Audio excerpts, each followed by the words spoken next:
বেসরকারি নিম্ন মাধ্যমিক বিদ্যালয় এবং উচ্চ মাধ্যমিক স্তরের কলেজগুলোর জন্য গঠিত বা প্রস্তাবিত অ্যাডহক কমিটি অনুমোদনের পর নিয়মিত ম্যানেজিং কমিটি ও গভর্নিং বডি গঠনের কাজ আপাতত স্থগিত করেছে শিক্ষা মন্ত্রণালয়ের মাধ্যমিক ও উচ্চ শিক্ষা বিভাগ। কেন স্থগিত করা হলো, এর পিছনে কারণ কি, এটা নিয়ে করব আজকের আলোচনা।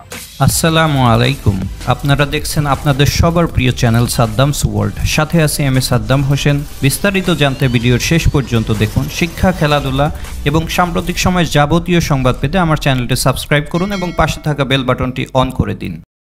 রবিবার 27 এপ্রিল এ বিষয়ে মন্ত্রণালয় থেকে একটি সরকারি বিজ্ঞপ্তি প্রকাশ করা হয়।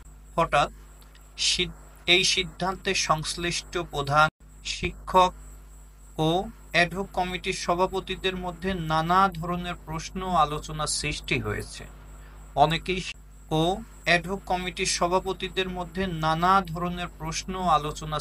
হয়েছে। অনেকেই শিক্ষা মন্ত্রণালয়ের সিদ্ধান্তর কারণ জানতে সাদ্দামস ওয়ার্ল্ডের সাথে যোগাযোগ করেছেন। তবে শিক্ষা মন্ত্রণালয়ের সংশ্লিষ্ট কর্মকর্তাদের সঙ্গে যোগাযোগ করা হলেও এ বিষয়ে কেউ সরাসরি মন্তব্য করতে রাজি হননি।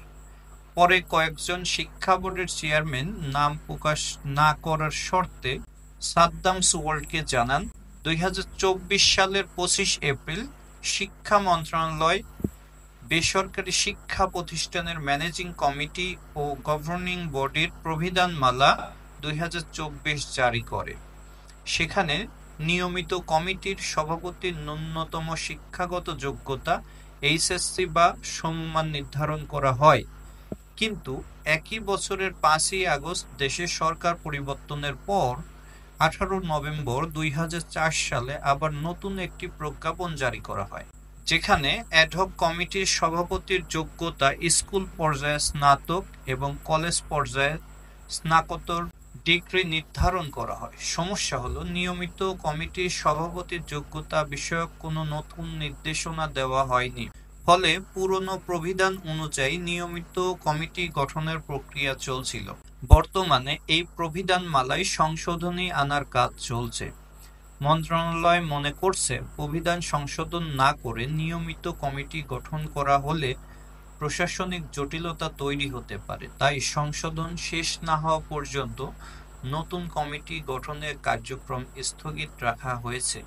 এছাড়াও আরেকটি গুরুত্বপূর্ণ কারণ হলো নিয়োগ সংক্রান্ত ক্ষমতা হস্তান্তর।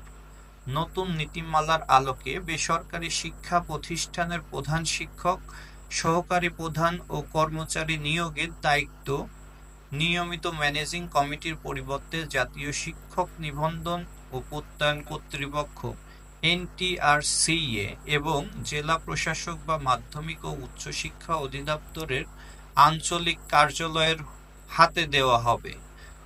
প্রবিধানমালা সংশোধন না করা পর্যন্ত এই নতুন ব্যবস্থা বাস্তবায়ন সম্ভব নয়।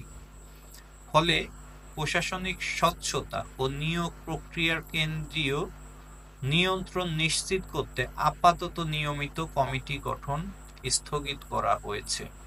শিক্ষা মন্ত্রণালয়ের এক জ্যেষ্ঠ কর্মকর্তার নাম প্রকাশ না করার শর্তে জানিয়েছেন, আগামী 10 কর্মদিবসের মধ্যে সংশোধিত প্রবিধানমালার খসড়া তৈরি হয়ে যাবে। এরপর 1 মাসের মধ্যেই নিয়মিত ম্যানেজিং কমিটির নির্বাচন সংক্রান্ত নতুন নির্দেশনা জারি করা হতে পারে। তিনি আরও জানান, নিয়মিত কমিটির কাঠামোতেও কিছু পরিবর্তন আসতে পারে। তবে এসব পরিবর্তনের বিষয়ে এখনো চূড়ান্ত কোনো সিদ্ধান্ত হয়নি। প্রাথমিক আলোচনায় নিয়মিত ম্যানেজিং কমিটিতে জেলা প্রশাসকের ডিসি প্রতিনিধি রাখার প্রস্তাব নিয়ে কাজ চলছে। মূলত এসব কারণেই নিয়মিত ম্যানেজিং কমিটি গঠনের কার্যক্রম স্থগিত করা হয়েছে। ভিডিওটি ভালো লাগলে লাইক এবং শেয়ার করুন, সাবস্ক্রাইব করে পাশে থাকুন, কমেন্ট করে আপনার মূল্যবান মতামত জানান। দেখা হবে নতুন কোনো আলোচনায়। আল্লাহ হাফেজ।